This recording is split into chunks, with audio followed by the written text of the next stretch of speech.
دین اسلام کسی خاص خطے، علاقے یا کچھ افراد کو یا کچھ قوموں کو خطاب نہیں کرتا۔ یا ایھا الناس انی رسول اللہ الیکم جمیعا، اے میرے محبوب آپ ان سے کہہ دیجئے میں تمام انسانیت کی طرف رسول بنا کے بھیجا گیا ہوں۔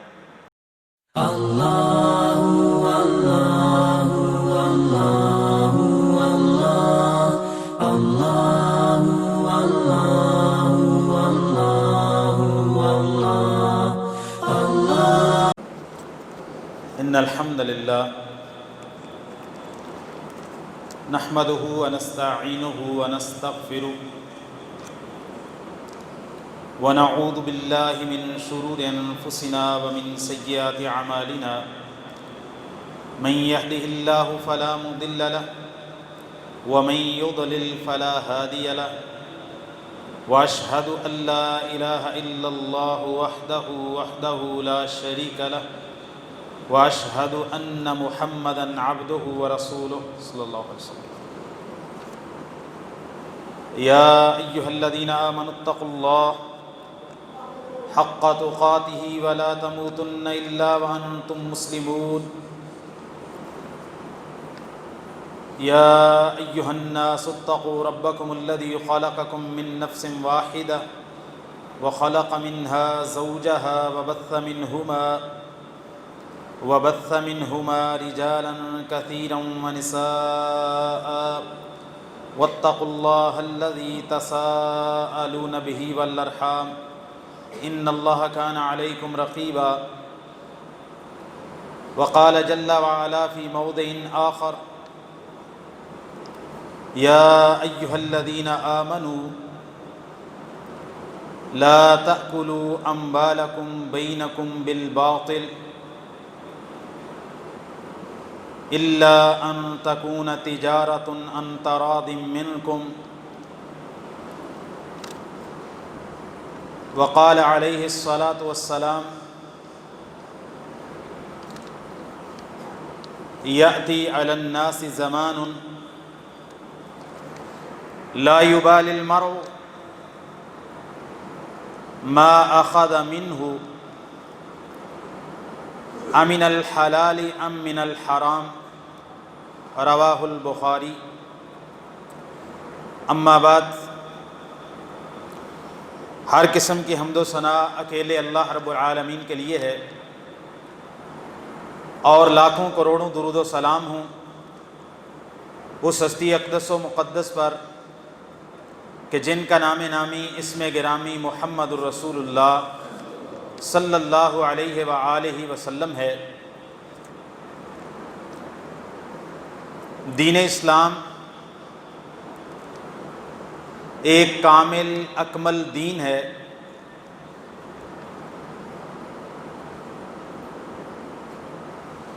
جو بنیادی طور پر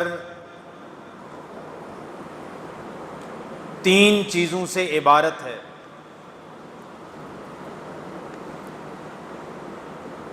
نمبر ایک ایمانیات، نمبر دو عبادات، اور نمبر تین معاملات۔ دین اسلام تین چیزوں سے عبارت ہے: عقائد و ایمانیات، دوسری چیز عبادات، اور تیسری چیز معاملات ہیں۔ دو چیزیں ایسی ہیں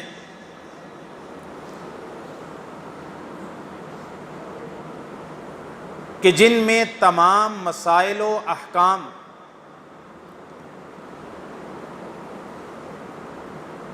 ان میں بنیادی قاعدہ یہ ہے کہ آپ جو بھی عقیدہ اختیار کر رہے ہیں اس کی بنیاد، اس کی اصل اور اس کا ثبوت قرآن و سنت میں موجود ہونا ضروری ہے۔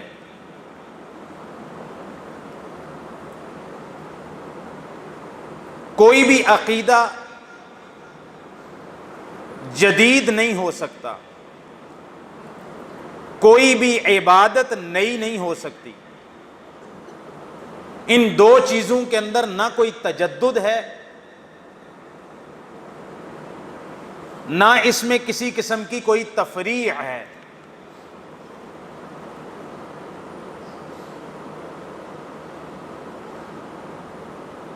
جبکہ معاملات ان میں اصل اباحت ہے۔ والأصل فی المعاملات الاباحہ الا ما دل الدلیل علی تحریمی۔ معاملات میں اصل اجازت، اباحت اور جواز ہے، جب تک کہ قرآن و سنت کی کوئی نص اس معاملے کو منع کرنے پہ ہمیں مل نہ جائے۔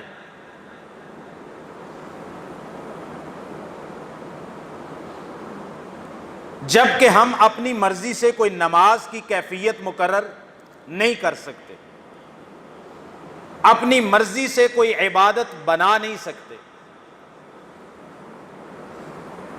معاملات کے اندر تجدد ہوتا ہے، اس کے لیے قرآن و سنت کے جو ضابطے ہیں، چند اصول ہیں۔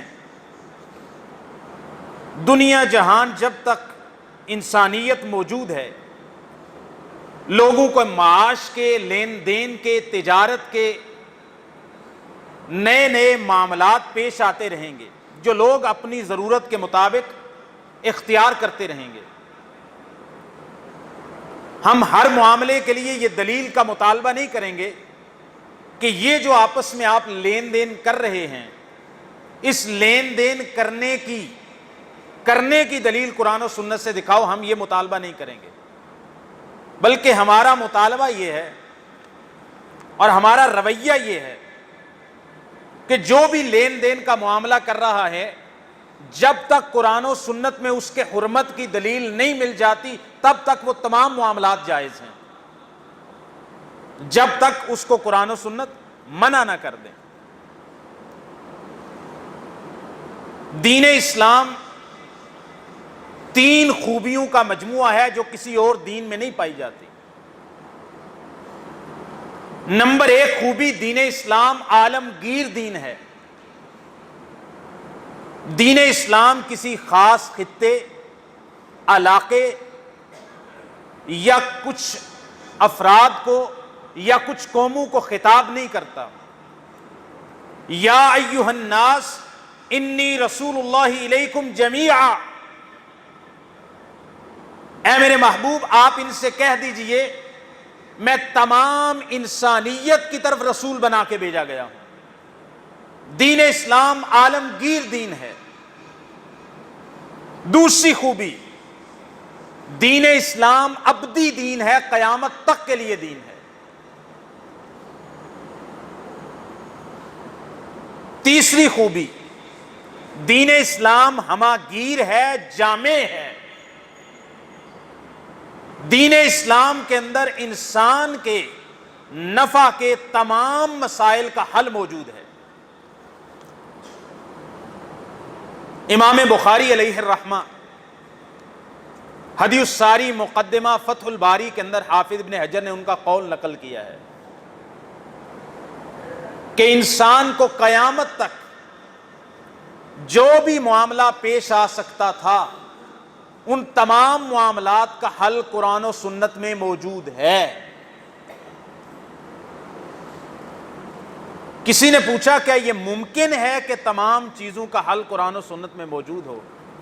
انہوں نے کہا اگر کوئی غائر نظر سے اللہ نے اس کو حکمت عطا کر رکھی ہو، غور کرے تو قرآن و سنت میں ہر چیز کا حل موجود ہے۔ جہاں تک مالی معاملات ہیں، تین بنیادی قاعدے میں آپ کے سامنے بیان کروں گا۔ دنیا جہان کے 90% مالی معاملات کو ہم تین قاعدوں پر پرکھ لیں، آپ کے لیے جائز ناجائز واضح ہو جائے گا۔ سب سے پہلا قاعدہ،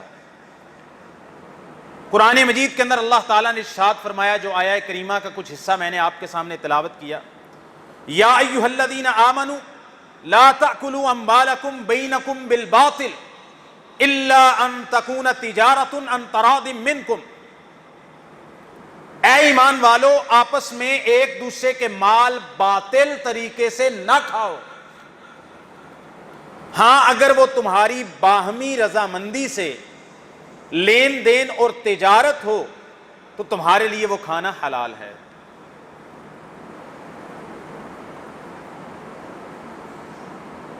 باطل کے اندر پہلی چیز،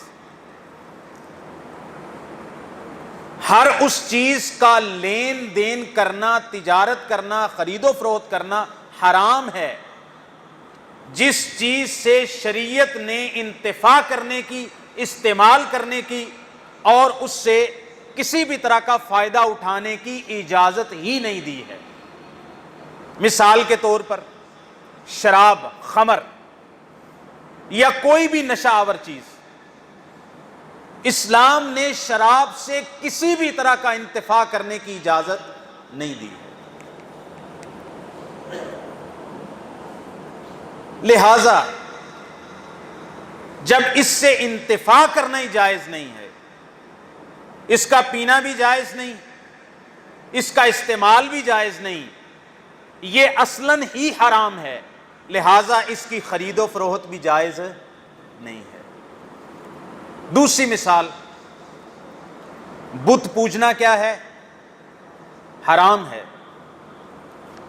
بتوں کی پوجا کرنا حرام ہے، تو بت بنا کے بیچنا بھی حرام ہے۔ کوئی شخص یہ نہ کہے، کوئی مسلم تاجر، کہ بھئی میرے پاس ہندو گاہک آتے ہیں، میرے پاس فیکٹری ہے، میں نے ڈائی بنائی ہوئی ہے، تو مجھ سے مال آرڈر پہ تیار کرواتے ہیں، میں میٹل لگاتا ہوں، پلاسٹک لگاتا ہوں، دوسرا میٹل وغیرہ استعمال کر کے، میٹیریل استعمال کر کے میں ان کی ضرورت کی چیز بنا دیتا ہوں، میں تو آرڈر پہ مال تیار کرتا ہوں۔ مجھ سے کوئی کرسی بنوائے گا، میں اس کو بنا کے دوں گا، مجھ سے کوئی دروازہ بنائے، میں اس کو بنا کے دوں گا، مجھ سے کوئی ٹیبل بنوائے، میں اس کو بنا کے دوں گا، مجھ سے کوئی جس طرح کا مرضی جو میں میٹیریل استعمال کر کے اشیاء بناتا ہوں میں اس کو بنا کے دوں گا، لہٰذا کوئی مجھ سے بت بھی بنوائے تو میں اس کو بنا کے دوں گا۔ میں بتوں کی پوجا نہیں کر رہا، بلکہ میرا تو کام ہی یہی ہے، لہٰذا مجھ سے جو چیز مرضی بنوا لے میں اس کو بنا کے دینے کے لیے تیار ہوں۔ تو ہم کہیں گے یہ تجارت جائز نہیں ہے، کیونکہ بتوں کو پوجنا جائز نہیں، ان سے کسی بھی طرح کا استعمال جائز نہیں، ان کا معاشرے میں انتفاع اور استعمال جب جائز نہیں تو ان کی خرید و فروخت بھی جائز نہیں ہے۔ پہلا قاعدہ، ہر وہ چیز جس کے استعمال سے انتفاع یعنی فائدہ اٹھانے سے شریعت نے مطلق طور پر منع کر دیا، کسی بھی شکل میں آپ اس کو استعمال نہیں کر سکتے، اس کی کسی بھی صورت میں آپ خرید و فروخت کرنے کے مختار نہیں ہیں۔ دوسرا قاعدہ، ہر وہ لین دین حرام ہے جس کے اندر سود پایا جائے، جس کے اندر سود پایا جائے۔ دوسرا قاعدہ، ہر وہ چیز، ہر وہ سودا، ہر وہ لین دین حرام ہے، ناجائز ہے جس میں سود پایا جائے۔ اللہ تعالیٰ نے قرآن مجید کے اندر فرمایا، یا ایھا الذین آمنوا لا تأکلوا الربا اضعافا مضاعفا، اے ایمان والو دگنا چوگنا سود مت کھاؤ۔ دوسرے مقام پر فرمایا، وہ لوگ جو سود کھاتے ہیں کل قیامت کے دن ایسے کھڑے ہوں گے جیسے وہ شخص کھڑا ہوتا ہے جس کو شیطان نے چونکا لگا کے خبتی بنا دیا ہو، پاگل بنا دیا ہو، مجنوں بنا دیا ہو، دیوانہ بنا دیا ہو۔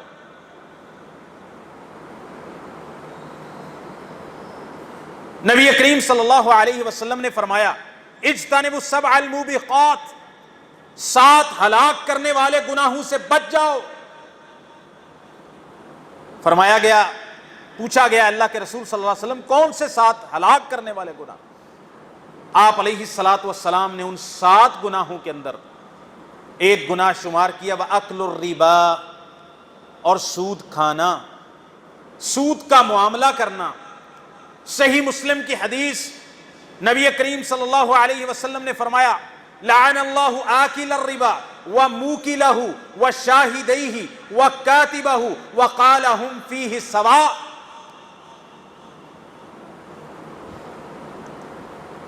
سود کھانے والے پر اللہ کی لعنت، سود کھلانے والے پر اللہ کی لعنت، سود کے معاملے پر دو گواہ بننے والوں پر اللہ کی لعنت، سود کو لکھنے والے کاتب منشی پر اللہ کی لعنت۔ وقال ہم سواء، سود لینے والا، دینے والا، گواہ بننے والا، لکھنے والا، آپ نے فرمایا ان سب پر اللہ کی لعنت ہے۔ وَهُمْ سَوَاءٌ، اور یہ سارے کے سارے گناہ کے اندر برابر کے شریک، برابر کے شریک۔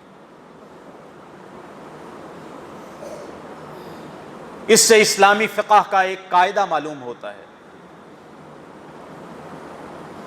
کہ جس کام کو کرنا حرام ہے اس کام کے اندر کسی بھی طرح کا تعاون کرنا بھی حرام ہے۔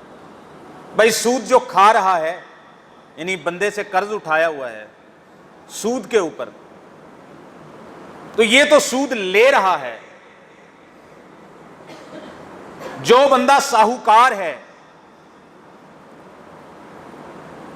وہ 100 کی بجائے 110 واپس لے رہا ہے، جو اوپر 10 لے رہا ہے وہ تو سود ہے۔ ایک کھانے والا، ایک کھلانے والا، ایک دینے والا، لینے والا، انہوں نے تو کیا ایک بالفعل جرم، ان پر ہو لعنت۔ گواہ بننے والا اور لکھنے والے کا کیا جرم ہے؟ گواہ بننے والے، چلو لکھنے والے بھی آپ کہہ دیں کہ بھائی وہ منشی ہے تو وہ تنخواہ لیتا ہے، لیکن جو دو گواہ بن رہے ہیں ان کا کیا جرم ہے؟ اللہ تعالیٰ نے قرآن مجید کے اندر فرمایا وَتَعَامَنُوا عَلَى الْبِرِّ وَالتَّقْوَى وَلَا تَعَامَنُوا عَلَى الْإِثْمِ وَالْعُدْوَانِ۔ نیکی اور تقوی کے معاملے میں ایک دوسرے سے تعاون کرو، گناہ اور زیادتی کے معاملے میں ایک دوسرے سے تعاون نہیں کرنا۔ یہ دونوں آپس میں، یہ جو دو گواہی دے رہے ہیں، یہ سود کے معاملے پر، حرام معاملے پر تعاون کر رہے ہیں، ان کے تعاون کی وجہ سے ان پر لعنت کی گئی ہے۔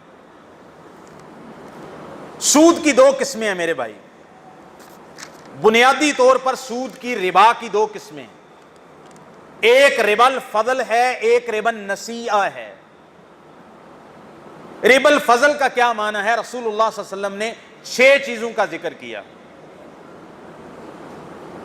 الذهب بالذهب والفضة بالفضة والتمر بالتمر، 6 چیزیں، والملح بالملح والشعیر بالشعیر والبر بالبر، او کما قال علیہ الصلوۃ والسلام۔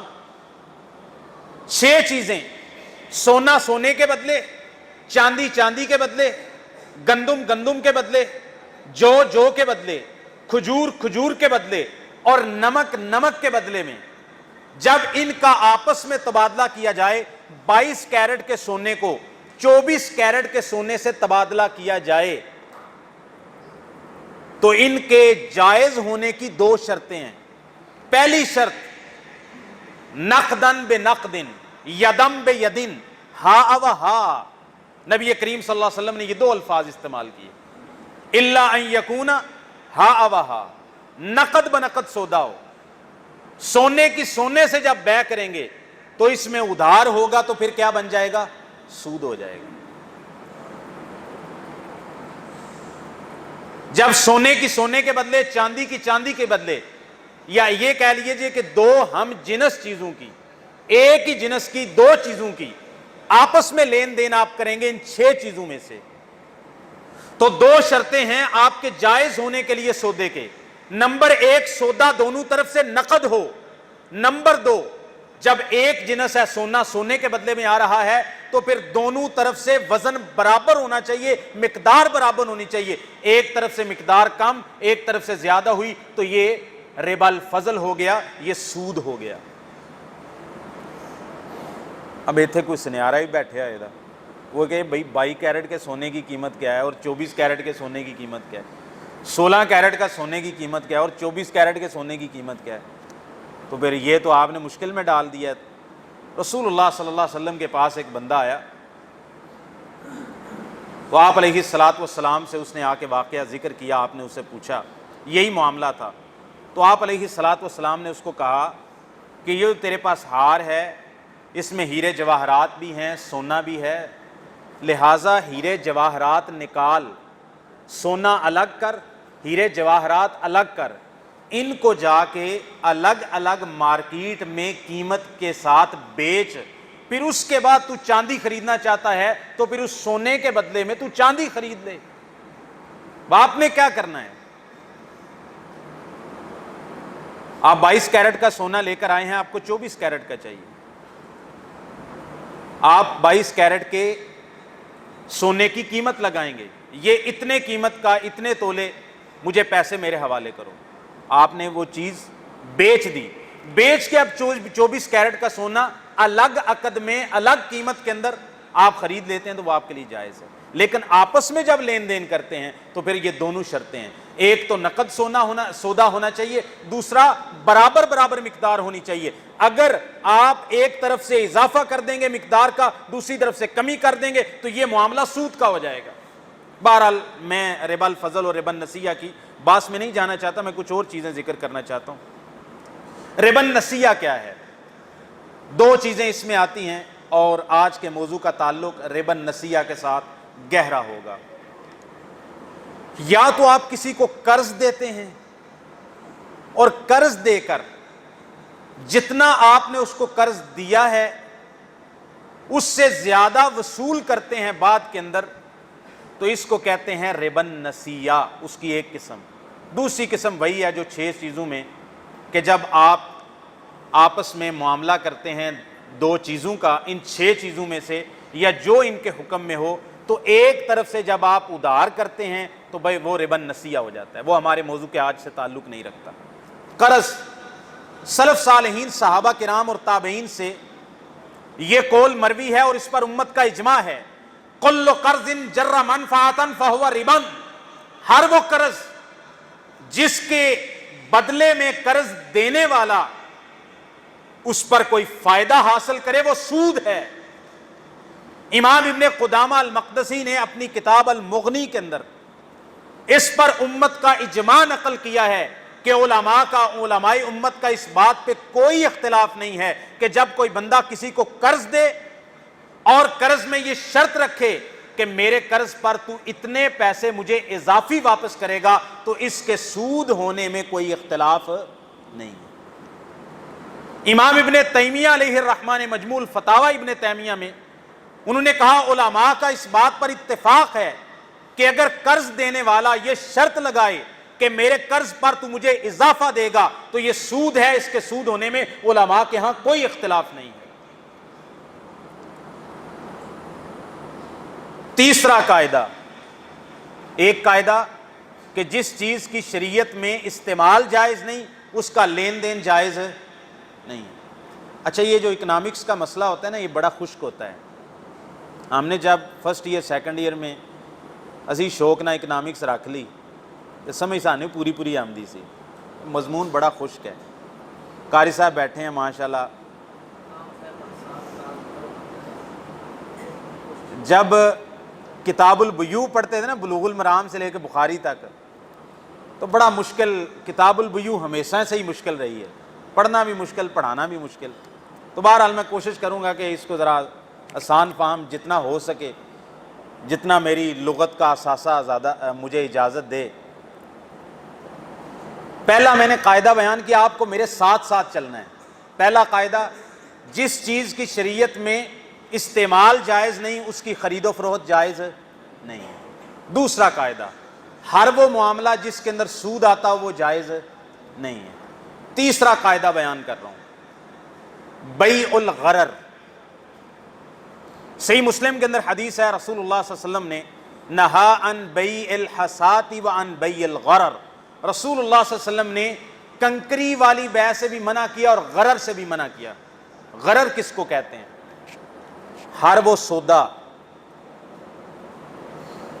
جس میں خطرہ ہو،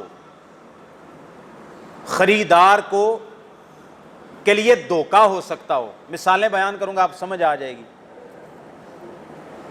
ایک بندے نے کبوتر اڑائے نے فضا میں، انہیں کہا اے جڑا لکا کبوتر ہے نا، اے تینوں میں اننے دا دیتا. تانوں یہ گل صحیح سمجھ آئے، دیسی گل. انہیں کہا تینوں میں ایک کبوتر کنے دا دیتا؟ 500 روپے کا دیا. اب اس کبوتر کی ذات مجہول ہے،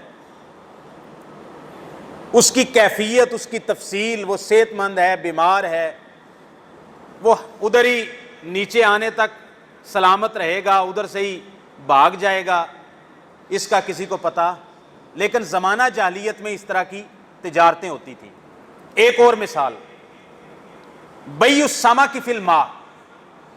ایک بندے کا مچھلی فارم ہے، وہ آ کے باہر سے کہتا ہے بھائی اس فارم کے اندر جتنی مچھلیاں ہیں نا اس سیزن کی، وہ میں آپ کو 2 لاکھ روپے میں فروخت کرتا ہوں. تو یہ سودا کرنا جائز نہیں. کیوں؟ کیونکہ اس کے اندر کتنی مچھلیاں ہیں، کتنی قیمت کی ہیں. جب وہ تیار ہو کے نکالنے کے قابل ہوں گی تو جو بیچنے والا ہے اس نے 2 لاکھ کی بیچی، ہو سکتا ہے وہ 10 لاکھ کی ہوں، تو بیچنے والے کا نقصان. اور جس نے خریدی 2 لاکھ میں خریدی، کوئی بیماری پڑ گئی، کوئی مسئلہ ہو گیا اور وہ ساری مچھلیاں مر گئی ہیں، ان میں سے اکثر مر گئی، وہ 50,000 کی بھی نہیں نکلی، تو خریدنے والے کا نقصان ہے. اس کو کہتے ہیں بیع الغرر. اس کا عام طور پہ ترجمہ کر دیا جائے دھوکے کی بیع، اصل اس کا معنی ہے خطرے کی بیع. جب کسی چیز کی ذات مجہول ہو. میں نے یہ موبائل جیب کے اندر ڈالا ہوا ہے، تو موبائل ہے میرے کو لے لیو. یہ میں نے موبائل جیب میں ڈالا ہوا ہے، میں کسی کو کہتا ہوں یہ موبائل ہے سرکار، ہواوے کا موبائل ہے، فلاں اس کی کوالٹی ہے، فلاں ماڈل ہے، بتا کتنے کا خریدتا ہے. وہ کہتا ہے اچھا چلو جی 20,000 روپے کا میں آپ سے لیتا ہوں. یہ بیع کرنا جائز نہیں. کیوں؟ اس لیے کہ اس میں خطرہ ہے، دھوکہ ہے.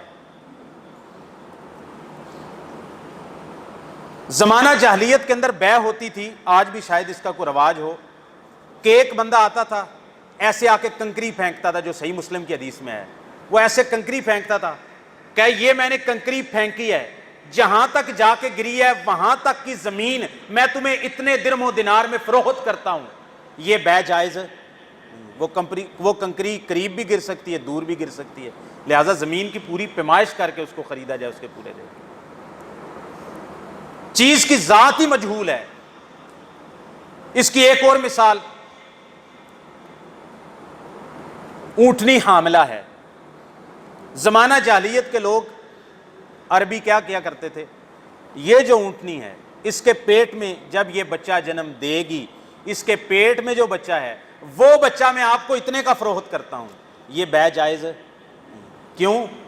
وہ پتہ نہیں صحیح سلامت پیدا ہوگا نہیں ہوگا، مذکر ہوگا مؤنث ہوگا، سلامت رہے گا نہیں رہے گا، اس کا کوئی علم نہیں. غرر کی بیع جائز نہیں. چوتھا قاعدہ، سارے قاعدے جب آپ تھک جائیں نا. ایک بندہ میرے پاس آیا، میں آخر میں بیان کروں گا، B4U کمپنی، اس کے ساتھ معاملات کرنے جائز ہیں کہ نہیں. میں نے ایک ویڈیو بھی ریکارڈ کر، میں جائز نہیں ہے. وہ بندے نو میں ڈھیر دلائل دیتے، بندہ مننے ہی نہ. میں نے اس کو آخر کے اندر یہ حدیث پیش کی. رسول اللہ صلی اللہ علیہ وسلم نے فرمایا الحلال بین والحرام بین وبینہما امور مشتبہات. رسول اللہ صلی اللہ علیہ وسلم نے فرمایا حلال بالکل واضح ہے، چٹا سفید ہے حلال، کوئی شک نہیں ہے. اور حرام بھی بالکل واضح ہے، اس میں کوئی شک نہیں. جیسے سود بالکل واضح حرام ہے، مردار کی بیع حرام ہے، شراب کی بیع حرام ہے، اس میں کوئی شک نہیں. اور حلال اور حرام کے درمیان کچھ ایسے امور ہیں، آپ نے فرمایا وہ مشتبہ ہیں، شبہ والے ہیں، شک والے ہیں، مشکوک ہیں، جن کو اکثر لا یعلمھا کثیر من الناس، اکثر لوگ ان کو جان نہیں سکتے. آپ نے فرمایا جو شبہ والی چیز سے بچ گیا، شک والی چیز سے بچ گیا، اس نے اپنا دین بھی بچا لیا، اپنی عزت بھی بچا لی. اور جو شبہ والی چیز میں واقع ہو گیا، نبی پاک نے فرمایا وہ بندہ قریب ہے کہ حرام میں واقعی ہو جائے۔ ایک اور حدیث نبی پاک نے فرمایا دع ما یریبک الی ما لا یریبک، جو چیز تجھے شک میں ڈالتی ہے اس کو چھوڑ دے اور وہ کام کر جس میں شک و شبہ نہیں ہے، یقین والا بالکل صاف اور ستھرا کام کرنا ہے، شک والا کام نہیں کرنا۔ اب ہم آ جاتے ہیں، یہ 4 قاعدے آپ نے سمجھ لیے، اب اس کی بنیاد پر ہم کچھ جدید معاشی مسائل کا ذکر کرتے ہیں۔ ہمارے سامنے ایک معاشی مسئلہ آتا ہے کریڈٹ کارڈ کا، کریڈٹ کارڈ اور ڈیبٹ کارڈ، ان میں سے ایک سودی ہے اور ایک غیر سودی ہے۔ جو عام طور پہ جس کو کریڈٹ کارڈ کہا جاتا ہے اس کا استعمال ناجائز ہے، حرام ہے، سود ہے۔ وہ کریڈٹ کارڈ کیا ہے کہ ایک بندے کا کوئی اس کو بینک کارڈ جاری کرتا ہے، وہ اس کی بنیاد پر کسی بھی مارکیٹ سے جا کے بینک کو پیسے ادا کیے بغیر اپنی ضرورت کا 50,000 روپے، لاکھ روپے کا کی خریداری کر لیتا ہے جہاں پر کارڈ ایکسیپٹ کیے جاتے ہیں۔ اب اس کے اکاؤنٹ میں پیسے نہیں ہیں، بینک نے یہ شرط رکھی ہے کہ اگر 1 مہینے کے اندر اندر تو ادائیگی کر دے، یعنی اپنے بینک اکاؤنٹ کے اندر اتنی پیسے تو ڈپازٹ کروا دے تو تجھے اس پر کوئی اضافی قیمت ادا کرنی نہیں پڑے گی۔ لیکن 1 مہینے کے اندر اندر کریڈٹ کارڈ پہ خریداری کی ہے، اکاؤنٹ کے اندر پیسے اتنے نہیں ہیں، اس نے بینک کے بھروسے پر خریداری کی ہے اور اگلی اس کو کمپنی نے یا جس اس نے مارکیٹ سے خریداری کی ہے انہوں نے بینک کے بھروسے پر اس کو دیا ہے، انہوں نے پیسے بینک سے لیے ہیں، اس کے اکاؤنٹ میں پیسے نہیں ہیں، اس نے کریڈٹ کارڈ پہ خریداری کی ہے۔ اگر یہ 1 مہینے کے اندر اندر پیسے اپنے اکاؤنٹ میں ڈپازٹ کروا دیتا ہے تو اس کو کوئی جرمانہ نہیں پڑے گا، لیکن اگر یہ 2 مہینے بعد ادا کرتا ہے تو اس کو 50,000 کی بجائے 55,000 روپیہ ادا کرنا پڑے گا۔ تو یہ جو 5,000 روپیہ بینک نے اوپر لیا ہے کریڈٹ کارڈ کے اوپر، یہ کس عوض میں ہے؟ یہ خالص سود ہے، یہ خالص سود ہے، لہٰذا ایسا کریڈٹ کارڈ کا استعمال جائز نہیں ہے۔ ایک ہے ڈیبٹ کارڈ، وہ جائز ہے، اس میں کوئی قباحت نہیں ہے۔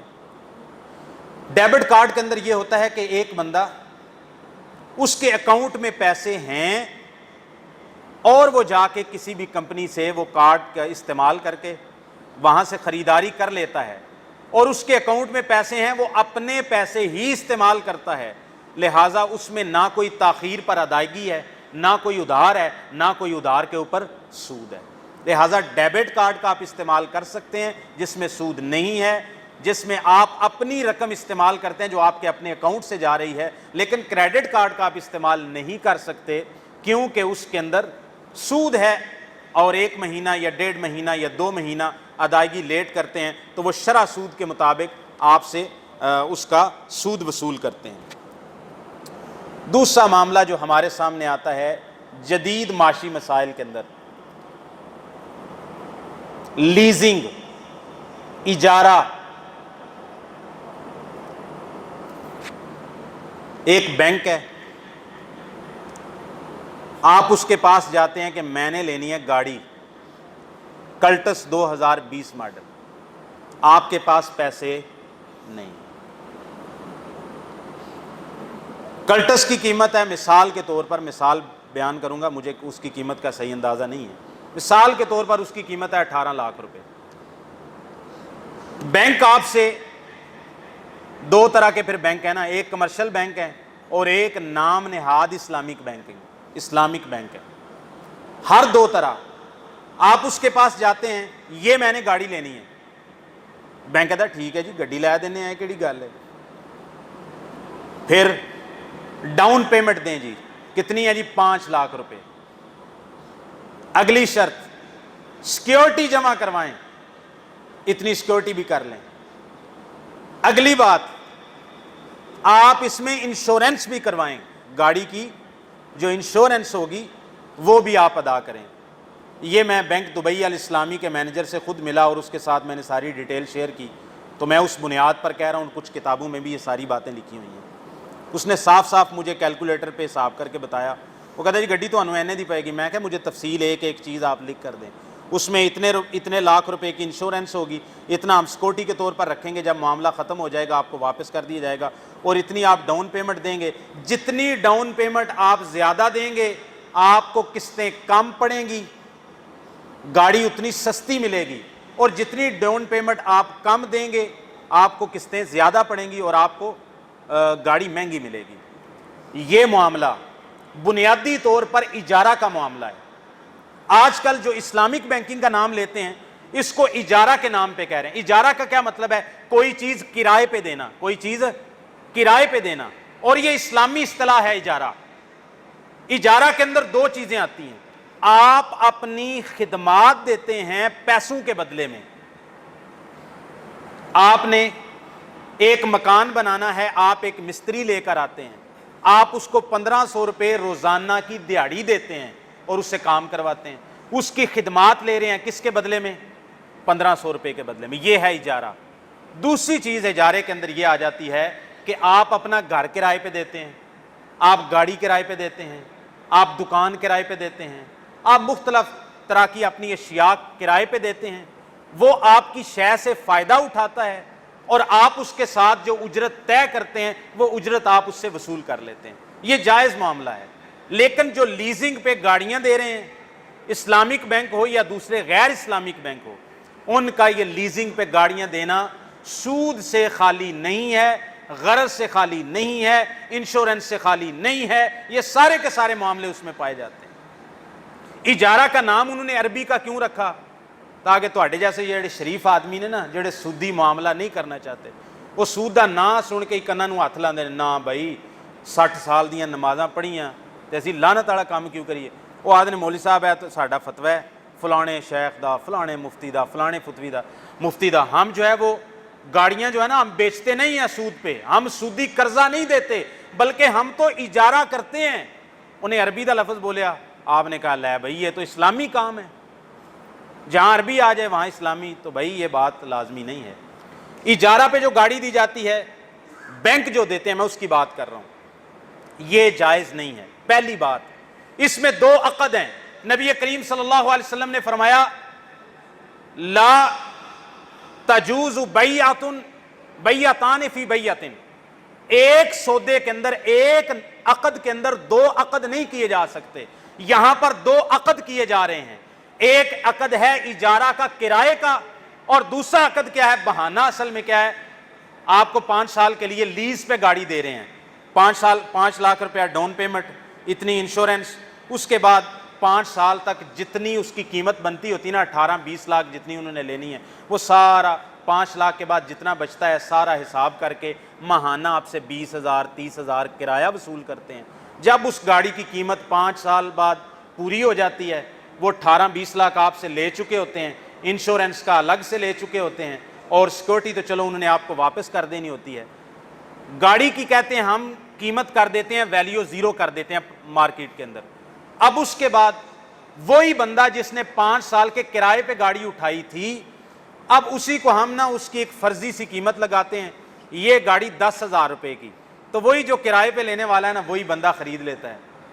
میں کہا بھی جڑا پاگل ہی ہوئے گا جڑا نہ خریدے انہوں، بھئی جس نے اس کا 20 لاکھ روپے 5 سالوں میں پے کیا ہے تو وہ کیوں نہ اس کو 10,000 میں خریدے گا۔ اور بعض اوقات یہ 10,000 کی فرضی قیمت بھی نہیں لگائی جاتی، کہتے ہیں کہ بھائی ہم نے آپ کو بیچ دی یا ہم نے آپ کو ہبہ کر دی یا تحفے میں دے دی، اصل میں یہ حیلہ ہے۔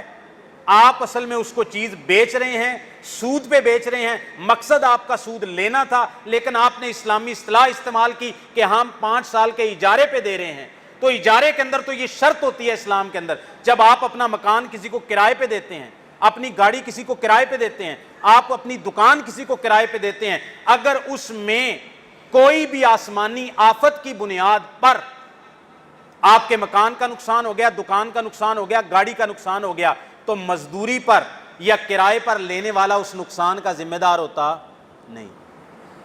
لیکن اس صورت کے اندر آپ اس کو مالک بھی نہیں بنا رہے، گاڑی بھی بینک کے نام ہے آخری قسط ادا ہونے تک، اور اس سے 3 لاکھ روپیہ 2 لاکھ روپے 1.5 لاکھ روپے آپ نے اس سے لیے انشورنس کے نام پہ، کہ اگر گاڑی کا کوئی نقصان ہو گیا تو آپ ہی کی جیب سے ادا کی ہوئی انشورنس سے فلاں انشورنس کمپنی اس کا نقصان بھرے گی. تو بھائی معاملہ کرائے کا کہاں رہ گیا؟ آپ تو اسی خریدنے والے کی جیب سے انشورنس کی قیمت لے کے انشورنس جس کمپنی سے کروا رہے ہیں اس کمپنی سے آپ اس کا معاملہ کروا رہے ہیں. تو اجارہ کا یہ جو لیزنگ کا بہت زیادہ چل رہا ہے، لوگ اسی کے نام پہ آج کل گاڑیاں لے رہے ہیں، پیسے لے کے جاتے ہیں، اسلامک بینکنگ کے نام پر اجارہ کرتے ہیں. جب اجارہ ختم ہوتا ہے یعنی کرایہ ختم ہوتا ہے، اس کے بعد وہ گاڑی اس کی ملکیت میں دے دی جاتی ہے. یا تو یہ سودا ہے لین دین کا، تو یا یہ اجارہ ہے. اگر یہ اجارہ ہے تو اس کے پھر بیع اور خرید و فروخت جائز نہیں ہے، اور اگر یہ خرید و فروخت ہے تو پھر آپ اس کو اجارہ کا نام لے کے لوگوں کو دھوکہ مت دیں. تیسری چیز اس میں انشورنس آ جاتی ہے. انشورنس جوا ہے، سود ہے، ربا الفضل بھی ہے، ربا النسیہ بھی ہے. انشورنس کی سوائے ایک دو صورتوں کی اور کوئی صورت جائز نہیں ہے. ایک اور مسئلہ جو بہت زیادہ چل رہا ہے وہ ہے شیئرز کی خرید و فروخت. ایک کمپنی ہے فیکٹو سیمنٹ، اس کا کل اثاثہ ہے 10 ارب روپے. مثال کے طور پر انہوں نے اپنے حصص شیئرز کمپنی کے اندر مارکیٹ کے اندر لوگوں کو خریدنے کی عام دعوت دی ہوئی ہے. ان کا ایک حصص ہے 700 روپے کا. مثال کے طور پر 10 ارب روپے ٹوٹل اس کے اثاثہ جات ہیں، اور انہوں نے اپنے شیئر کی ایک شیئر کی قیمت اس وقت ان کی چل رہی ہے، ایک حصص کی، ایک حصے یا ایک اسہم کی قیمت چل رہی ہے 700 روپے. وہ لوگوں کو دعوت دیتے ہیں بھئی آپ مال کمانا چاہتے ہیں تو سٹاک ایکسچینج ہے، سٹاک ایکسچینج کے اندر یہ کمپنی رجسٹرڈ بھی ہے، قابل اعتماد بھی ہے، فیکٹو سیمنٹ والی. آپ شیئر خریدنا چاہتے ہیں تو آپ شیئر خرید سکتے ہیں. تو یہ معاملہ با اعتماد کمپنیوں کا ہو، سٹاک ایکسچینج کے اندر رجسٹرڈ ہو، اس میں کوئی سودی معاملہ نہ پایا جاتا ہو، یعنی وہ کمپنی جو مال بنا رہی ہے اس کا کمپنی کا لین دین اور مال بنانے کی جو اس کی جس کام کے لیے جو وہ کمپنی اصل میں پروڈکٹ بنا رہی ہے، اگر اس کے اندر کوئی حرمت نہیں پائی جا رہی اور شیئرز نقد بیچے جاتے ہیں، خریدے جاتے ہیں، اور اس کمپنی کے جتنے اثاثے ہیں وہ صرف اور صرف نقد اثاثے نہیں ہیں بلکہ ان میں زمینیں بھی موجود ہیں اور ان میں جامد اثاثے بھی موجود ہیں، تو بھائی اکثر علماء عرب، عجم، شیخ ابن باز، دوسرے تیسرے سب کے نزدیک کچھ شرائط کے ساتھ یہ شیئرز کا کاروبار کرنا جائز ہے. حصص کا سٹاک ایکسچینج کا کاروبار کر سکتے ہیں. ہاں کچھ صورتیں ہیں جو ناجائز ہیں، لیکن یہ جو میں نے بیان کیا کہ کمپنی قابل اعتماد ہو، جو وہ چیز بنا رہی ہے وہ حلال میں کام کرتی ہے، حرام اور سود کا معاملہ اس میں نہیں ہے. جو حصص خریدے اور بیچے جا رہے ہیں وہ بالکل سادہ معاملہ ہوتا ہے. آپ 700 روپے کا آج اس کا شیئر بک رہا ہے، آپ خرید لیتے ہیں. میں نے 10 شیئر خریدے ہیں، آپ نے 20 شیئر خریدے ہیں، اس نے 100 شیئر خریدے ہیں. پھر اسی طرح سٹاک ایکسچینج کے اندر جا کے آپ اپنی ضرورت کے مطابق آپ اپنے 10 شیئر بیچ دیتے ہیں، 20 شیئر بیچ دیتے ہیں. یہ ایسے ہی ہے کہ جیسے آپ پارٹنرشپ پہ کوئی کام کرتے ہیں. آپ ایک کام کرتے ہیں، کمپنی لگاتے ہیں، فیکٹری لگاتے ہیں، دکان بناتے ہیں، 2 پارٹنر ہو جاتے ہیں، 4 ہو جاتے ہیں، 10 ہو جاتے ہیں. لیکن یہ جو بڑی کمپنیاں ہیں، جو شیئر کا اور سٹاک ایکسچینج کا کام ہے، اس کے اندر ایک کمپنی کے اندر 100، 1000، 500، 10,000 یہ شیئر ہولڈر ہو جاتے ہیں، تو لہٰذا اس کا کام پھیل جاتا ہے. تو یہ شیئر کی خرید و فروخت کمپنی با اعتماد ہو، حلال میں کام کرتی ہو اور سادہ لین دین کرتی ہو، کوئی سود کا معاملہ نہ آتا ہو بیچ میں، تو یہ شیئر کی خرید و فروخت بھی ہماری سمجھ کے مطابق جائز ہے. ایک بڑا مشہور مسئلہ قسطوں کا کاروبار. کون سا کاروبار؟ یہ موبائل آپ کو میں بیچوں گا 20,000 روپے کا نقد. میرے پاس نقد پیسے نہیں ہیں، میں آپ کو 6 مہینے کی قسطوں پر یہی موبائل 22,000 روپے پہ دیتا ہوں. کیا یہ جائز ہے یا نہیں ہے؟ اس میں علماء کا اختلاف ہے، پاکستان میں بھی، عرب میں بھی. ہماری ناقص رائے میں عرب کے اندر میرے علم کے مطابق 2 شیخ ہیں جو معروف ہیں، جو بیع قسطوں کے کاروبار کو مطلق طور پر منع کرتے ہیں جب نقد کا ریٹ الگ ہو اور ادھار کا ریٹ الگ ہو. ایک شیخ البانی علیہ الرحمہ اور ایک ان کے شاگرد عبد الرحمن بن عبد الخالق. باقی تمام عرب علماء، شیخ ابن باز، شیخ محمد بن صالح العثیمین، شیخ دکتور محسن العباد، باقی تمام علماء قسطوں کے کاروبار کو جب یہ میں بیان کرنے والی شرائط ہیں ان پر کیا جائے. جس چیز کا کاروبار کر رہے ہیں دے رہے ہیں وہ چیز جائز ہو.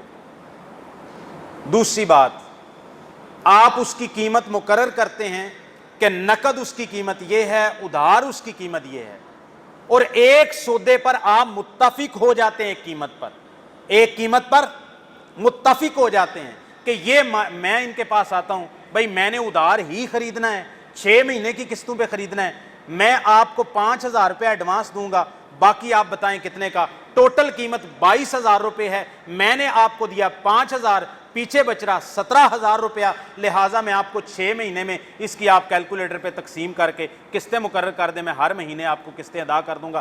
قیمت کتنی ہوئی موبائل کی؟ 22,000 روپے. ادا کتنی مدت میں کرنی ہے؟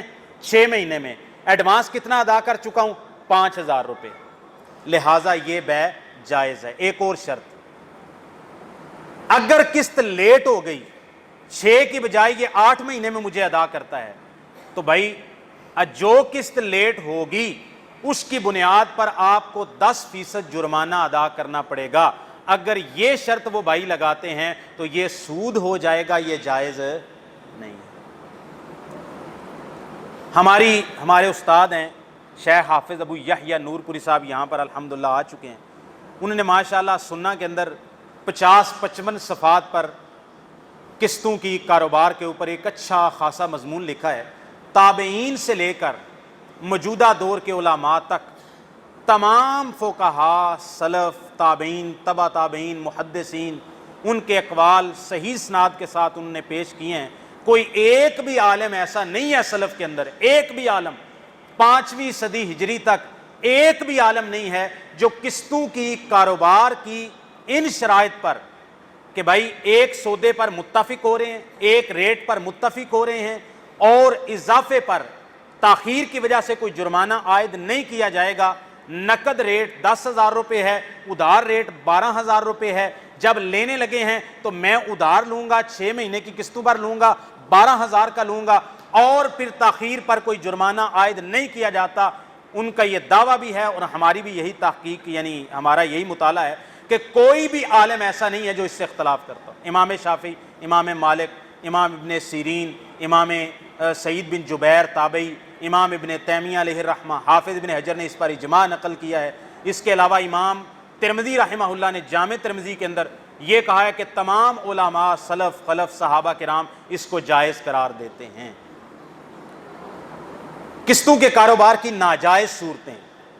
ناجائز صورت یہ ہے کہ اگر آپ ایک چیز دیتے ہیں، نقد ریٹ الگ لگاتے ہیں، ادھار ریٹ الگ لگاتے ہیں، کہتے ہیں ٹھیک ہے جی میں نے آپ سے خرید لی، ایک ریٹ پر آپ حامی نہیں برتے، ایک ریٹ پر متفق نہیں ہوتے اور آپ سودا کر لیتے ہیں. آپ پتہ نہیں ہے کہ اس نے نقد والا ریٹ پسند کیا ہے، اس نے ایگری کیا ہے یا پھر ادھار والے ریٹ پر ایگری کیا ہے، تو یہ صورت جائز نہیں ہوگی. کیوں؟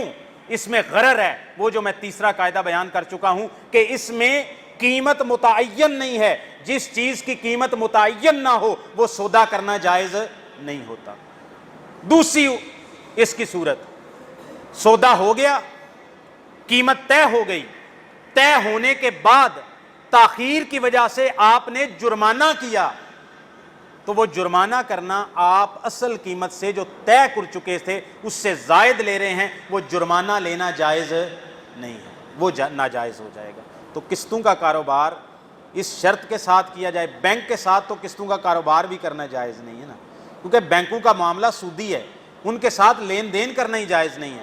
ہمارے استاد مفتی عبد الرحمن عابد صاحب کہتے ہیں کہ بینکوں کے ساتھ ضرورت کے مطابق آپ صرف ایک کام کر سکتے ہیں، صرف اور صرف بینک کو بطور ٹرانزیکشن کے حوالہ کے طور پر سروس چارجز ادا کر کے آپ صرف ٹرانزیکشن کے لیے استعمال کر سکتے ہیں، باقی کرنٹ اکاؤنٹ کے اندر بھی پیسہ رکھنے کی آپ کو اجازت نہیں ہے، کیونکہ وہ کہتے ہیں کہ جو بندہ اس نے فکس ڈپازٹ کروایا ہوا ہے وہ تو ان سے کوئی منافع لے رہا ہے، لیکن یہ بندہ ان سے لے کچھ نہیں رہا، لیکن یہ بندہ ان کے سودی معاملے کے اندر تعاون کر رہا ہے، 10 لاکھ روپیہ پڑا ہوا ہے، بینک اس کو سودی معاملوں میں استعمال کر رہا ہے، تو اس کا بھی یہ تعاون ہے، تو لہٰذا یہ بھی جائز نہیں ہے۔ ٹرانزیکشن کے لیے استعمال کر سکتے ہیں، ادھر سے پیسے ادھر آن لائن کروا دیے، ادھر سے ادھر آن لائن کروا دیے، جائز ہے۔ تو بینک کے ساتھ تو آپ گاڑی یا کوئی بھی قسطوں والا جو عام صورت کے اندر جائز کام ہو وہ بھی بینک کے ساتھ نہیں کر سکتے، کیونکہ بینک کا لین دین ہی سودی ہے۔ ایک اور صورت، کر صاحب کتنا ٹائم رہ گیا؟ ہاں جی،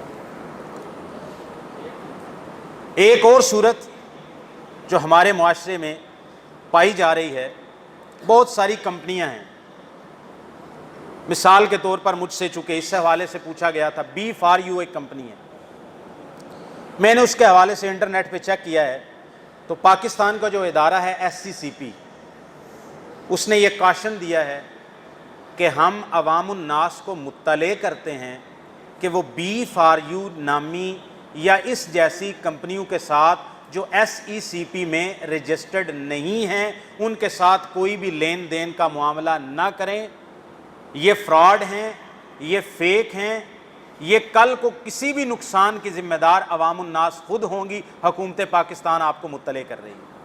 یہ کیا کرتے ہیں؟ آپ 1 لاکھ روپیہ ان کے اکاؤنٹ میں جمع کروائیں، جو بنیادی طور پر آپ کا اکاؤنٹ بن جائے گا۔ میں ان کا اکاؤنٹ ہولڈر ہوں، پہلے کے ساتھ ان کے ساتھ کام کر رہا ہوں۔ میں نے قاری صاحب کو تیار کیا، قاری صاحب بیٹھے بیٹھے ماہانہ 7% سے لے کر تقریباً 20% تک منافع ملتا ہے، تو قاری صاحب ہم مولوی لوگ ہیں، کاروبار تو کر نہیں سکتے، تو لہٰذا آپ کے پاس کوئی پیسے ہیں تو لاکھ روپیہ جمع کروائیں۔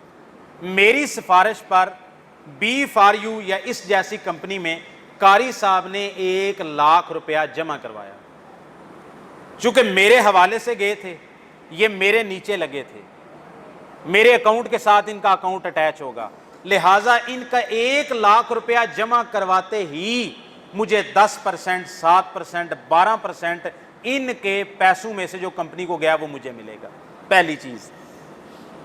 دوسری چیز، یہ لوگوں کو دکھاتے ہیں کہ ہم بٹ کوائن کرنسی کے اندر بھی کام کرتے ہیں، ہمارے ہوٹل بھی ہیں ملیشیا کے اندر، دبئی کے اندر، ہم نے فلاں کریم جیسی ہم ٹیکسی سروس بھی شروع کرنے والے ہیں، یہ کر چکے ہیں، ہم اس کے علاوہ لینڈ بزنس کا کام بھی کرتے ہیں، پراپرٹی وغیرہ کا۔ یہ لوگوں کو کچھ پراپرٹیاں وغیرہ آ کے دکھا کے تصویریں وغیرہ بنوا کے کوئی 1-2 پریس کانفرنس کروے لوگوں کو دیتے ہیں دھوکہ۔ ایسی کسی بھی کمپنی کے ساتھ کاروبار کرنا جائز نہیں ہے۔ وجہ کیا ہے؟ میں 4 قاعدے آپ کے سامنے بیان کر چکا ہوں۔ پہلا قاعدہ جو میں نے آپ کے سامنے، چوتھا قاعدہ بیان کیا، نبی کریم صلی اللہ علیہ وسلم نے فرمایا شبے کی روزی حلال نہیں ہے۔ آپ کو پتہ ہے بی فار یو کمپنی واقعی ہی ہوٹل بزنسنگ کا کام کرتی ہے؟ مجھے تو نہیں پتا، اور SCCP کہہ رہی ہے کہ یہ ان کا کام لیگل نہیں ہے، یہ پاکستان میں رجسٹرڈ نہیں ہے۔ جائز ناجائز ہونا تو دور کی بات ہے، ان کا معاملہ تو پاکستان حکومت کے لیے بھی لیگل نہیں ہے، یہ تو پاکستان کے قانون پر پورا نہیں اترنے، اجائز ناجائز ہونا تو علیحدہ بات ہے۔ دوسری بات، یہ کہہ رہے ہیں ہم کام کرتے ہیں، ہوٹلنگ کا کام کرتے ہیں، ہم گاڑیوں کا کام کرتے ہیں، ٹرانسپورٹ کا کام کرتے ہیں، لینڈ بزنس کا کام کرتے ہیں۔ بھائی ہمارے پاس کوئی گارنٹی نہیں ہے، یہ پاؤڈر کا کام کر رہے ہیں، یہ شراب کا کام کر رہے ہیں، یہ 7 سٹار ہوٹل بھی انہوں نے رکھے ہوئے ہیں، انہی ہوٹل کے اندر جن کے اندر شراب شباب ہر چیز پیش کی جاتی ہے، تو بھئی آپ آنکھیں بند کر کے ایسا رزق کیسے لے سکتے ہیں جس کے بارے میں نبی صلی اللہ علیہ وسلم نے فرمایا تھا دا ما یریبک الی ما لا یریبک، شک والی چیز جس کے بارے میں تمہیں یقین نہیں ہے اس کو چھوڑ دو۔ لہٰذا ایسا کوئی بھی کام کسی بھی کمپنی کے ساتھ نیچے سے جڑتے جائیں، اس کو پیرامڈ سٹائل بھی کہتے ہیں کہ آپ اس کے ساتھ انٹر ہوں گے، اس کے ساتھ انٹر ہوں گے، آپ نیچے بندے بلائیں گے، وہ جتنے ممبر آپ کے ساتھ ملتے جائیں گے آپ کو ان کا 10%، 4%، 1%، 2% آپ کے منافع میں آتا جائے گا۔ جتنے بندے آپ قائل کر کے لائیں گے، ان کے پیسے جمع کروائیں گے، آپ کو ان کا منافع بھی ملے گا اور اپنا منافع بھی ملے گا۔ کام کیا کرتے ہیں ہم؟ فلاں کام کرتے ہیں، فلاں کام کرتے ہیں، فلاں کام کرتے ہیں، پتہ کوئی نہیں ہے کیا کام کرتے ہیں۔ لہٰذا ایسی کسی بھی کمپنی کے ساتھ آپ کا تجارت کرنا جائز نہیں ہے۔ وجہ کیا ہے؟ نبی پاک نے فرمایا جو بندہ شبے کی روزی سے یا شبے والی چیز سے بچ گیا، اس نے اپنا دین بھی بچا لیا، اپنی عزت بھی بچا لی، اور وہ جو بندہ شبے والے کام میں واقع ہو گیا وہ قریب ہے کہ حرام میں واقع ہو جائے۔ نبی کریم صلی اللہ علیہ وسلم آ رہے تھے، صحیح بخاری کے اندر حدیث ہے، آپ صلی اللہ علیہ وسلم فرماتے ہیں میں آتا ہوں، زمین پر ایک کھجور گری ہوئی ہوتی ہے اور میں اس کو اٹھا کے جھاڑ کے تناول کرنے اور کھانے کا ارادہ کرتا ہوں، لیکن جب میرے دل میں یہ خیال آتا ہے کہ کہیں یہ صدقے کی نہ ہو اور محمد صلی اللہ علیہ وسلم اور آل محمد پر صدقہ کھانا جائز نہیں ہے، تو نبی پاک فرماتے ہیں میں صدقے کا شبہ سمجھ کے کہ اس میں صدقے کا شبہ ہو گیا ہے کہ اس میں صدقہ ہو سکتا ہے، اس شک کی وجہ سے میں اس کھجور کو کھاتا نہیں۔ نبی پاک صلی اللہ علیہ وسلم ایک کھجور نہیں کھائی کہ جس کے اندر شبہ تھا، تو صرف 4 پیسے کمانے کے لیے، گھر بیٹھ کے مال بنانے کے لیے، راتوں رات امیر ہونے کے لیے آپ اپنا پیسہ ایسی کمپنیوں کے اندر مت لگائیں کہ جن کے اندر آپ کو پتہ نہیں ہے کہ وہ حلال میں کام کرتے ہیں، حرام میں کام کرتے ہیں، لیگل کام کرتے ہیں، انلیگل کام کرتے ہیں، نشے کا کام کرتے ہیں، یا وہ جائز کام کرتے ہیں، سود کا کام کرتے ہیں۔ پھر بٹ کوائن کرنسی کا تو معاملہ ہی ابھی تک مشکوک ہے، پوری دنیا کے کسی بھی اسٹیٹ بینک نے ابھی تک بٹ کوائن کرنسی کو مانا نہیں ہے، تسلیم نہیں کیا۔ پوری دنیا کے اندر امریکہ سے لے کے پاکستان تک کسی ایک ملک کے اسٹیٹ بینک نے بھی ابھی بطور اس کو عملہ کے، بطور کرنسی کے یا بطور اس کو عوض کے ابھی تک تسلیم نہیں کیا ہے۔ تو یہ معاملہ ڈیجیٹل ہے کہ بھائی نمبرنگ آ رہی ہے کہ آج بٹ کوائن کرنسی جو ہے وہ پہلے جب چلا تھا $1 کا تھا، اب $700 کا، $1000 کا، $2000 کا کیا مل رہا ہے؟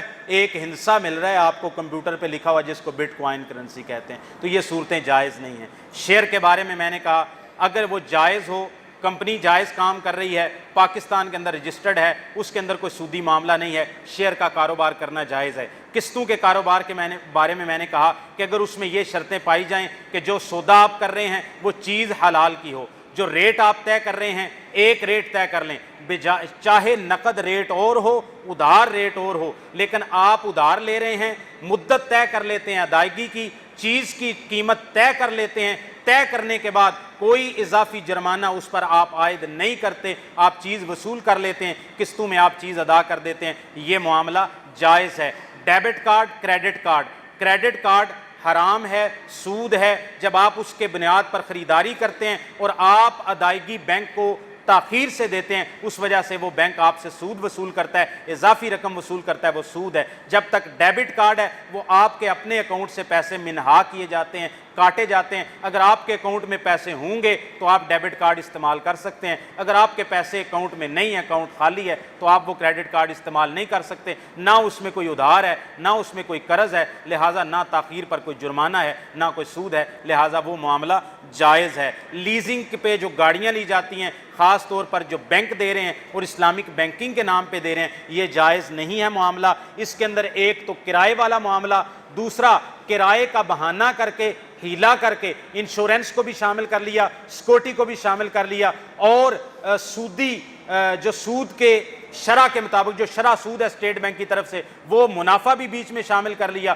اور اگلی ایک اور بات ہے کہ اگر آپ نے ان سے عہد کیا تھا کہ آپ بینک مجھے گاڑی خرید کر دے، اگر آپ 10% پہلے پیشگی جمع کروائیں گے، بعد میں آپ کا ارادہ نہ بنا گاڑی لینے کا، تو وہ 10% آپ کے یا ضبط ہو جائیں گے یا آپ کو جرمانہ ادا کرنا پڑے گا۔ گاڑی آپ نے لی نہیں ہے، مارکیٹ میں کبھی ایسا ہوتا ہے کہ آپ جا کے کپڑے کا ایک سوٹ خریدنے کے لیے جائیں، کل یار منو کاٹن دا ایک کرنڈی دا سوٹ لے آدی، اچھا ٹھیک ہے یہ میں سوٹ لے آیا ہوں، اب میں خریدتا نہیں یار، میرا ارادہ نہیں رہا، اچھا سوٹ نہیں خریدنا تو مجھے اس کے آپ یہ 4000 روپے کا سوٹ آیا ہے، اس میں سے آپ مجھے 1000 ابھی واپس کرو، میرا اتنا نقصان ہوا ہے، تو بھائی یہ معاملہ جائز نہیں ہے۔ آپ کس معاملے کے اندر اس کے پیسے لے رہے ہیں؟ اور تیسری چیز، مقصد اصل میں گاڑی بیچنا ہے، 5 سال کی لیزنگ پہ دیا، لیزنگ میں 18 لاکھ کی گاڑی تھی، آپ نے 20 لاکھ لے لیا، انشورنس الگ سے لے لی، 5 لاکھ بعد فرضی قیمت لگا کے آپ نے اس کے حوالے کر دی۔ تو بھائی سیدھی گل کیوں کرتے ہو؟ کان ادھر سے کیوں پکڑتے ہو؟ ادھر سے پکڑنے بجائے ادھر سے کیوں پکڑتے ہو؟ سیدھا ادھر سے پکڑ لو کان۔ شربت انار کا لیبل لگا کے آپ شراب کیوں بیچتے ہو؟ سیدھا کہو کہ گاڑی آپ کو بیچنی ہے، پیسے طے کر، 18 لاکھ کی گاڑی بیچیں گے، اتنے سال کے اندر آپ اس کی قسطیں ادا کر دیں، معاملہ ختم ہو جائے۔ پہلے اجارہ کرتے ہو، پھر اس کے بعد اس کو دیتے ہو، پھر بیچ میں انشورنس رکھتے ہو، اگر وہ بندہ سودے سے مکر جائے 10% اس کا کاٹ لیتے ہو اور اس طرح کے نقصانات پہنچاتے ہو۔ لہٰذا یہ معاملات جائز نہیں ہیں۔ باقی اسلامک بینکنگ ایک وسیع مضمون ہے اور اس کے حوالے سے بھی کچھ میٹر میرے پاس موجود تھا، لیکن انشاءاللہ پھر کسی موقع پر اسلامک بینکنگ، خاص طور پہ میزان بینک کے حوالے سے انشاءاللہ تفصیلی گفتگو انشاءاللہ پھر کبھی اللہ نے موقع دیا تو کریں گے۔ وما توفیق الا باللہ۔ شریعت میں چونکہ چاندی جو ہے نا مرد پہ حلال ہے، ہاں جی، تو اس کی کوئی لمٹ ہے پہننے کی یا کوئی حادث کی مقرر ہے شریعت کے کہ کتنی جو ہے نا چاندی مرد جو ہے نا پہن سکتا ہے؟ وہ ذرا تھوڑا سا۔ ہاں، بھائی نے سوال کیا ہے کہ سونا تو مردوں پر حرام ہے، تو چاندی تو مردوں کے لیے حلال ہے، وہ پہن سکتے ہیں، استعمال کر سکتے ہیں، تو کیا اس کی کوئی مقدار کی لمٹ ہے شریعت کے اندر کہ مرد اتنی سی چاندی پہن سکتا ہے، اس سے زیادہ نہیں پہن سکتا؟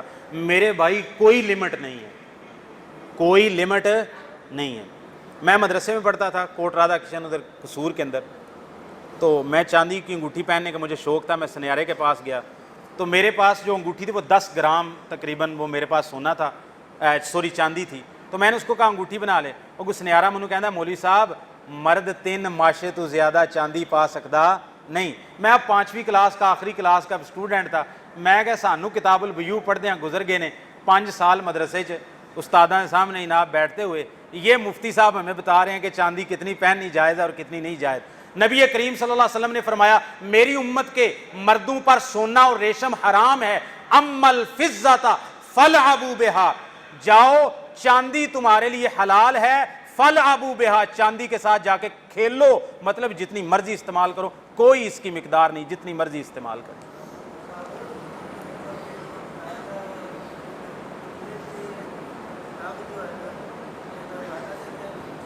ہاں یہ تو بات،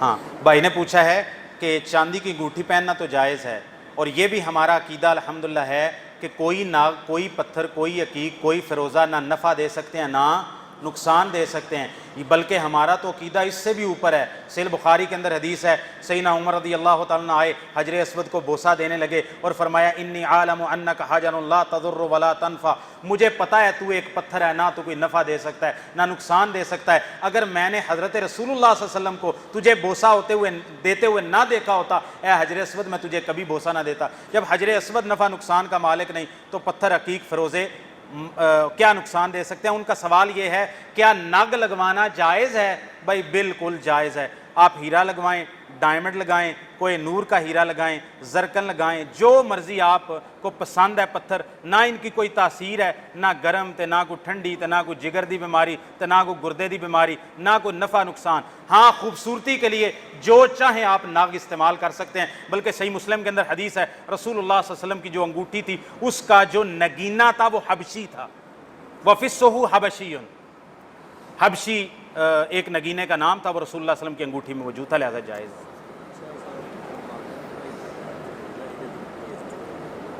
ہاں یہ بھائی نے ایک بات کی ہے، واقعاتی طور پر بات درست ہے کہ یہ جو فیروزہ ہے نا، یہ جو صحابہ کے دشمن ہیں وہ ایک اپنے خاص اعتقاد کے طور پر پہنتے ہیں، تو ایک عالم دین سید سبطین شاہ نقوی صاحب کہتے ہیں کہ فیروزے سے بچنا چاہیے، تو واقعی یہ بات ٹھیک ہے کہ ایک کام جائز بھی ہو نا، مثال کے طور پر کالے کپڑے پہننا بالکل جائز ہے، اس کی کوئی ممانعت شریعت میں نہیں ہے، لیکن خاص مواقع پر ہم کالے کپڑے پہنتے نہیں ہیں۔ کیوں؟ کہ کسی بدعتی کے ساتھ ہماری مشابہت نہ ہو جائے، تو انہوں نے کہا وہ شاہ صاحب کی نصیحت ہے کہ فیروزہ سے بچو تاکہ ان بدعتیوں کے ساتھ ہماری مشابہت نہ ہو جائے۔ سبحانک اللہم و بحمدک، اشہد ان لا الہ الا انت، استغفرک و اتوب الیک۔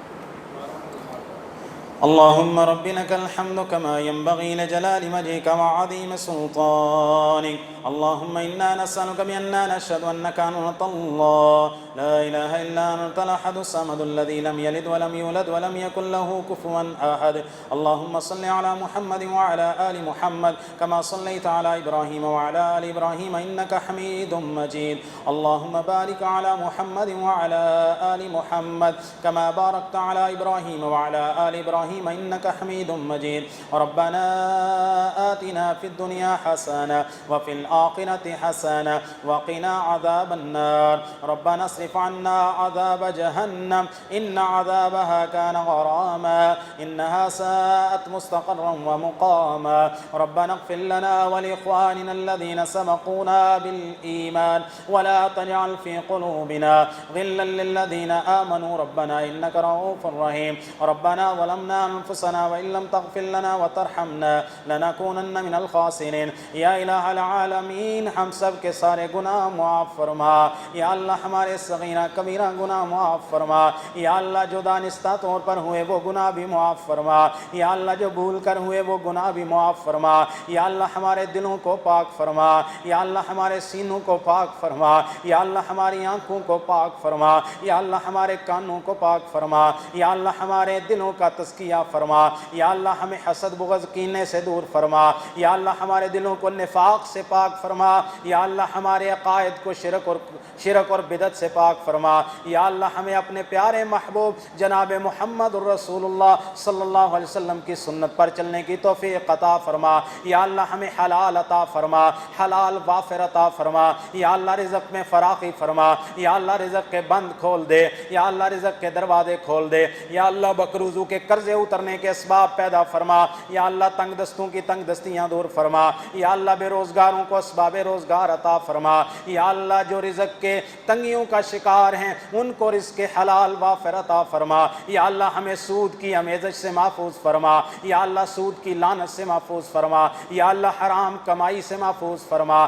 یا اللہ ہمیں قرآن و سنت کے مطابق چلنے کی توفیق عطا فرما. یا الہ العالمین جتنے مسلمان بیمار ہیں سب کو شفائے کامل عاجل عطا فرما. یا اللہ ہمارے اعزاء و اقارب دوست رشتہ داروں میں سے جو بیمار ہیں سب کو شفائے کامل عاجل عطا فرما. یا اللہ جتنے مسلمان اس دنیا سے رخصت ہو گئے سب کی قبروں کو جنت کے باغ بنا. یا اللہ ان کو کروٹ کروٹ جنت الفردوس میں اعلیٰ مقام عطا فرما. یا اللہ ان کو عذاب قبر سے محفوظ فرما. یا اللہ ہمیں کل قیامت کے دن اپنے نبی کے ہاتھ سے حوض کوثر کا جام نصیب فرما دینا. پل صراط پہ حفاظت فرما لینا. اپنے عرش کا سایہ عطا فرما دینا. یا اللہ محشر کی دھوپ سے بچا لینا. یا اللہ انبیاء صدیقین شہداء کا ساتھ نصیب فرما دینا. یا اللہ زندگی دے. یا اللہ زندگی دے تو اسلام والی زندگی عطا فرما. یا اللہ موت عطا فرما تو شہادت کی موت عطا فرما. یا اللہ مرتے وقت ہماری زبانوں پر کلمہ شہادت ہمیں نصیب فرما دینا. یا الہ العالمین ملک پاکستان کی حفاظت فرما. حرمین شریمین کی حفاظت فرما. مظلوم مسلمانوں کی مدد فرما. اہل اسلام کو اتفاق و اتحاد نصیب فرما. یا اللہ جو بھی مسلمانوں کے دشمن یہود حنود نصارہ یا اللہ سب کو تباہ و برباد فرما. ربنا تقبل منا انک انت السمیع العلیم وتب علینا انک انت التواب الرحیم. وصلی اللہ علی رسولہ خیر خلقہ محمد وآلہ واصحابہ اجمعین برحمتک یا ارحم الراحمین. اللہ